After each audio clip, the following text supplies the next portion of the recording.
Okay, hai, Assalamualaikum. So, ada student yang tanya cikgu macam mana nak jawab soalan ROI ni, nilai pulangan pelaburan. So, kita kena tahu yang formula untuk mengira ROI adalah untung per dengan nilai pelaburan awal darab 100. Macam mana kita nak dapatkan untung ni?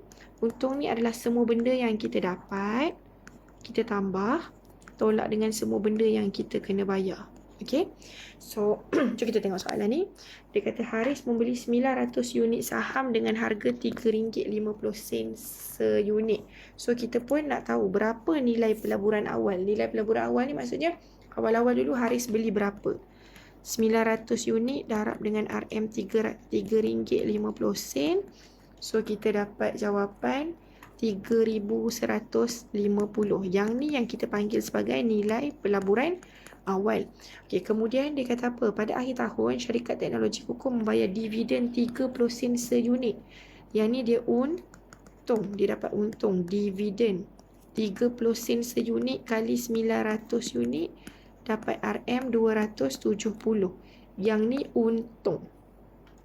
Pada tahun berikutnya, Haris telah menjual semua saham yang dipegang apabila harga saham meningkat kepada RM4. Nampak sekarang?